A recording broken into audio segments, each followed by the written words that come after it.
Yeah, welcome back, everybody. This is a question that we will be looking at now, जो कि एक super node का problem है। ठीक है, तो देखते हैं क्या होता है, कैसे से हैंडल करते हैं। देखो, सुपर नोड भी दो टाइप्स का होता है। ठीक है, एक वो सुपर नोड, इन दोनों ही सुपर नोड्स में क्या होता है, सुपर नोड में क्या होता है, एक वोल्टेज सोर्स आ जाता है। अब वो वोल्टेज सोर्स अगर रेफरेंस नोड और आपका जो नॉर्मल नोड है उसके बीच में आ रहा है, reference node and normal node, तब फिर हम उसको बोलते हैं केस वन। ये केस वन हो गया। और केस टू क्या हो जाएगा, जब ये दो नॉन रेफरेंस नोड के बीच में होगा,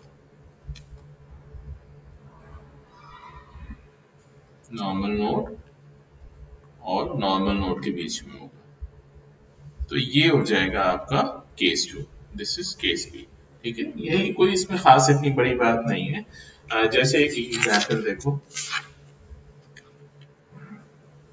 देखो ये जो एग्जाम्पल है, ये आपका नॉर्मल नोड का है, केस एक है। आप देखो ये कैसा है, have a look at this. ये हो गया, एक करंट सोर्स लगा है, कैसा भी हो सकता है। ठीक है, मैंने ऐसी रैंडम एक एग्जाम्पल ले लिया। ये 10 ओम हो गया, लेट अस सपोज। और ये हो गया फॉर एग्जाम्पल 5 ओम। और ये हो गया आपका 7 ओम। और यहाँ पे एक वोल्टेज सोर्स लगा, 10 वोल्ट। ठीक है, और ये इस V1 और V2 नोड्स की बात हो रही है। तो यहाँ पे आप इस केस ए को अगर देखोगे, तो इसमें आपको V1 और V2 निकालने के लिए बोला जा रहा है। अगर इस क्वेश्चन क्या है, V1 और V2 निकालने के लिए बोला जा रहा है, तो ये एक सुपर नोड का केस है, क्योंकि जो नॉर्मल नोड है, ये दोनों नोड नॉर्मल नोड्स हैं और ये वाला नोड रेफरेंस नोड है। उस नॉर्मल नोड और रेफरेंस नोड के बीच में एक वोल्टेज सोर्स है। तो यहाँ पे हमारी कहानी बहुत आसान हो जाती है। V2 की वैल्यू कितनी हो जाएगी, सीधे सीधे 10 हो जाएगी। सिर्फ एक इक्वेशन बनेगी यहाँ पे, यहाँ पे आप KCL लगाओगे, आपका काम हो जाएगा। देखो ये करंट मान लो ऐसे, और ये करंट मान लो ऐसे, और यहाँ पे खड़े हो जाओ इस जगह पे, इस जगह पे खड़े हो जाओ, तो आपको ये करंट आपके पास आती हुई दिखेगी, ये दोनों दूर जाती हुई दिखेंगी।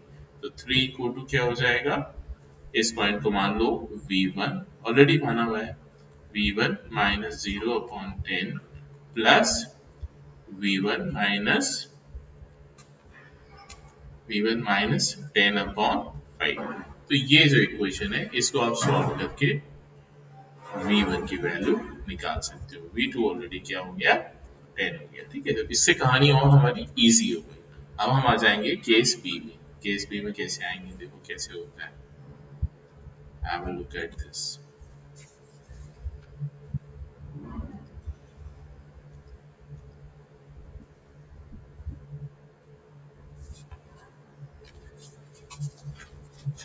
जस्ट